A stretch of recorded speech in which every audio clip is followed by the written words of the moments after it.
Hello students, good morning. Today we will start the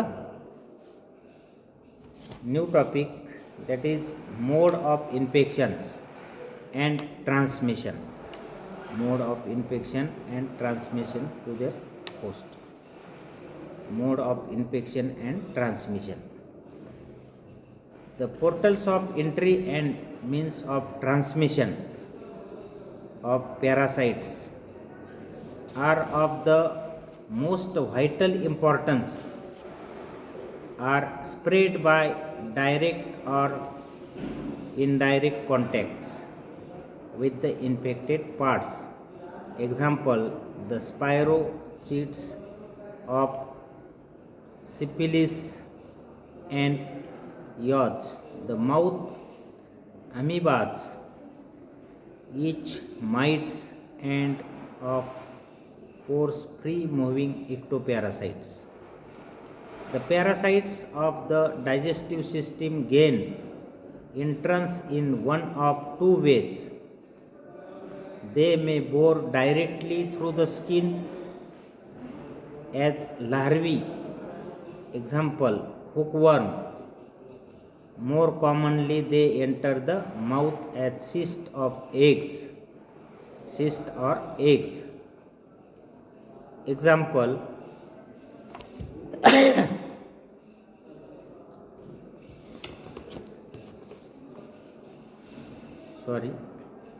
as cyst or eggs. Example, most amoebas and ascaris.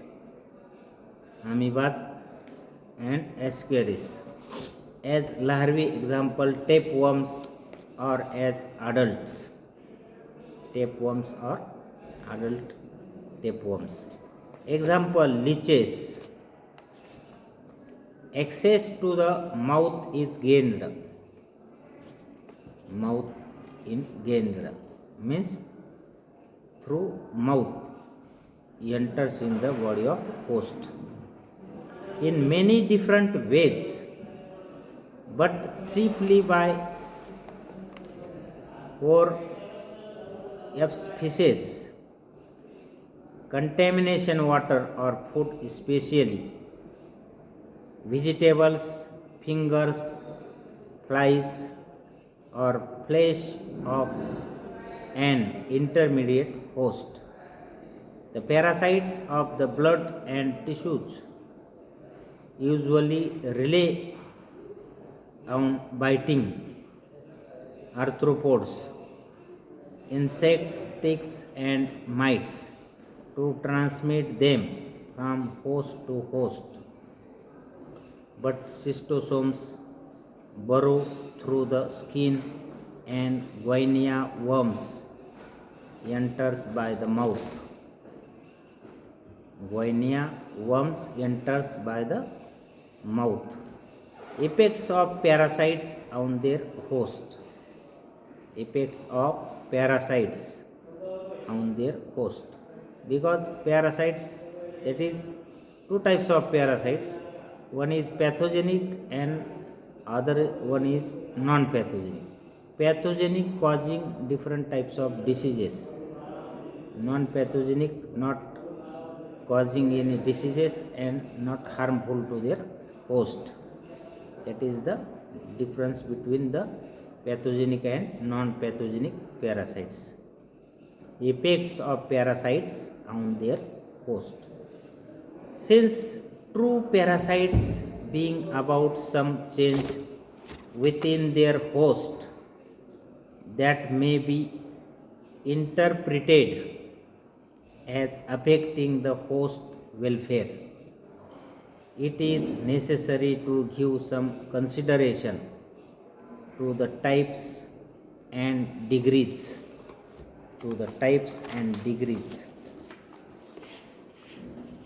of changes caused by parasitic animals with our advancing knowledge of host parasite relationship. It is increasingly apparent that in many instances It is extremely difficult, if not impossible, to distinguish between a true parasite and a commensal, because the effect of the parasite in some cases may be so minute that it can hardly be considered injurious. However, some classic types of parasites inflicted effects on host can be cited.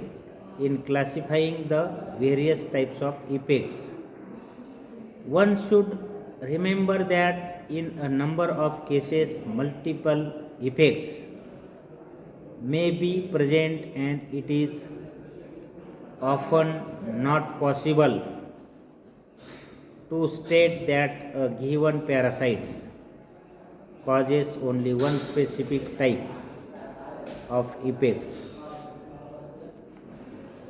Furthermore, the type of effects often merge into each other, so that sharp lines of demarcation between types cannot always be recognized. Utilization of host food.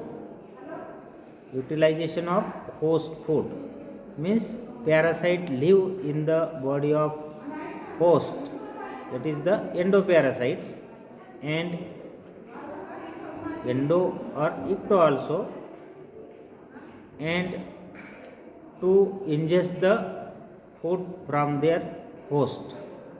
Ectoparasite, that is the to suck the blood as a male food.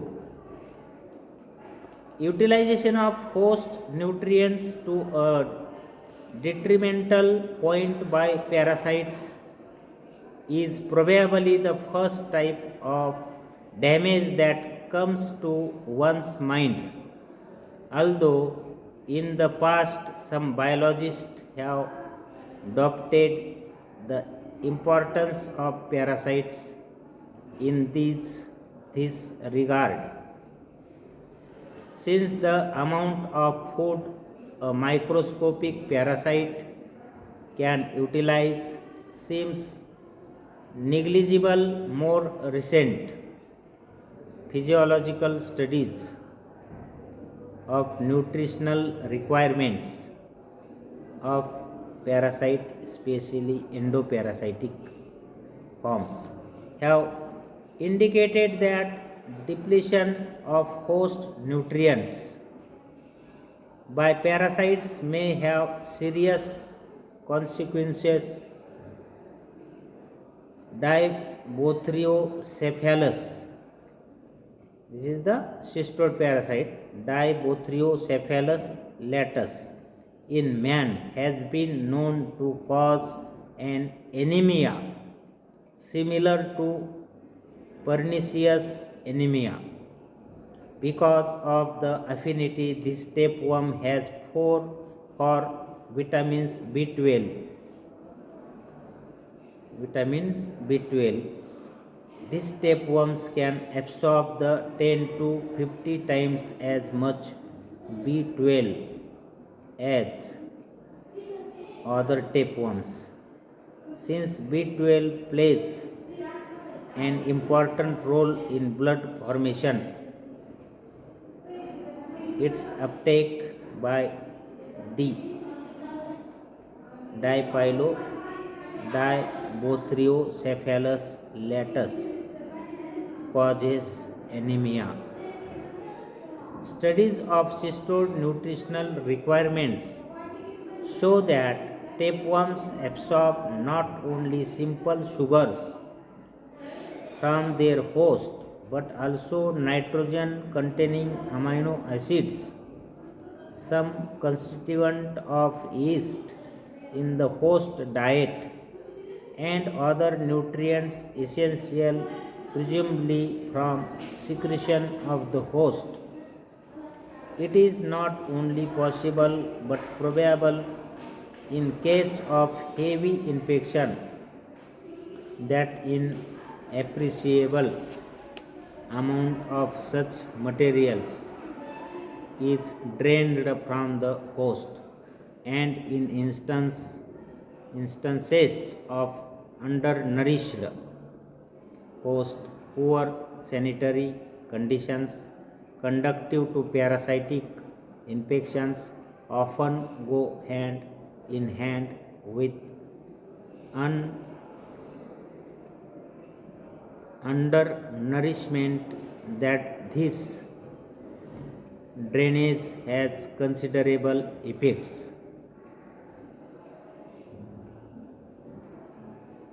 Utilization of the host non-nutritional material.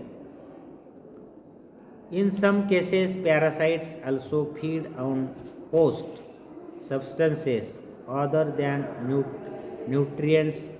The endo and ectoparasites that feed on the host blood are example. It is extremely difficult to estimate the amount of blood any organism can rob from its host.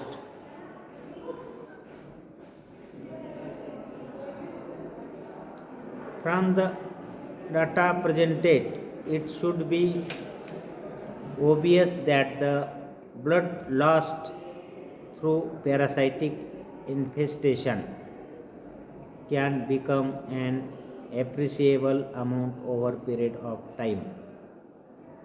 Lipids scientists have described in 1958 estimated that 500 human hookworms can remove 250 cc of blood. 250 cc of blood, or 1/24th of the total volume of blood. 1/24th of the total volume of blood each day. Very large amount of blood sucking. This estimate may be too high, for others have estimated that no more than 50 cc of blood are removed. Nevertheless, the loss of even 50 cc of blood per day constitutes a serious drainage of blood cells, hemoglobin, and serum. Destruction of host tissues. Not all parasites are capable of destroying the host tissues, and even among those that do, the gradation in the degree of damage is large. Some parasites injurious to host tissues when they enter the host, while others inflict tissue damage after they have successfully entered. A combination of these two types of injury may be occurs. The hookworms, Necator americanus and Ancylostoma duodenals exemplify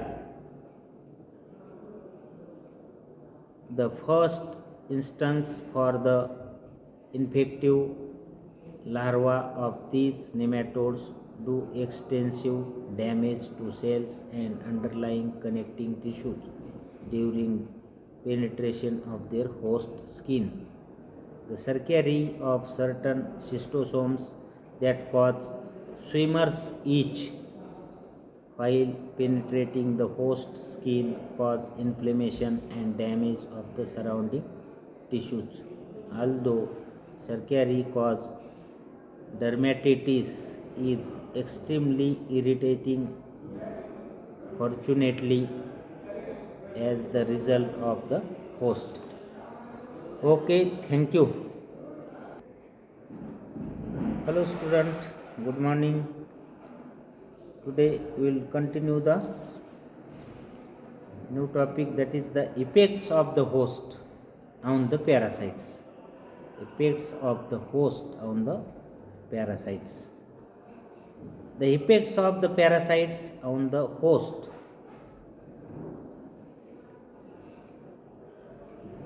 on the host are more obvious than those which operate in the reverse direction, but the latter are nonetheless important. The genetic constitution of the host may profoundly influence the host parasite relationship. It is now well known that there are racial variation in resistance to certain strains of the Plasmodium vivax. There is also considerable evidence which suggests that possession of the sickle cell trait, an inherited characteristic, is also associated with increased resistance to infection with the malarial parasites, Plasmodium falciparum. The diet or nutritional status of the host may be major importance in determining the outcome of parasitic infections. A high protein diet has been found to be unfavorable for the development of many intestinal protozoa, while a diet low in protein has been shown to favor the appearance of symptoms of amoebiasis and the complications of these diseases. It has been shown that carbohydrates rich diet favors the development of certain tapeworms, and the presence of carbohydrates in the diet is known to be essential for some of these worms. The general nutritional status of the host may be of considerable importance both in determining whether or not a particular infection will be accompanied by symptoms and in influencing their severity if present. Major nutritional disturbances may influence resistance through their effects upon the immune mechanism of the host. While the fundamental immune processes are generally considered to be the same in infection with the animal parasites as in bacterial, viral, mycotic infections, the details are much better known for bacteria and viruses than for larger forms. Every species of animal is naturally resistant to infection, with many organisms which parasitize different species,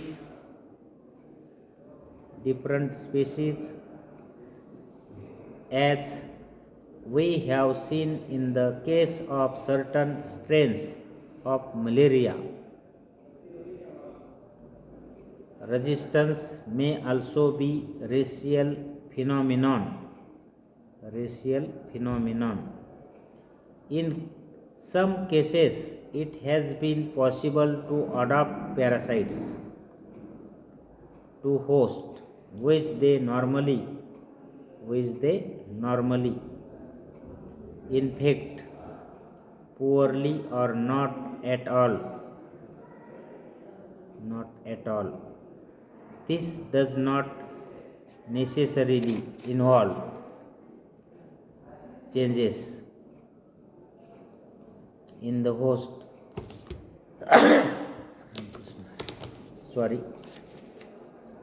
host natural resistance, but rather changes in the parasites. Acquired immunity can be demonstrated in many parasitic diseases. This is generally found to be at a lower level than that produced by bacterial and viruses. Absolute immunity to reinfections, such as, is generally seen following infections with smallpox, measles, whooping whooping cough, and a number of other viral and bacterial diseases occurs but rarely following protozoal infection and probably never with helminths infection of man. Primary infection with leishmania seems to confirm a degree of immunity to reinfection, while many protozoal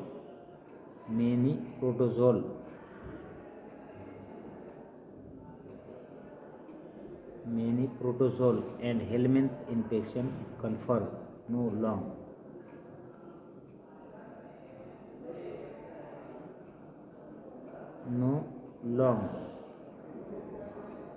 helminthic infection conform to long lasting immunity to reinfection. They do not seem to stimulate resistance during the time that parasites are still in the body.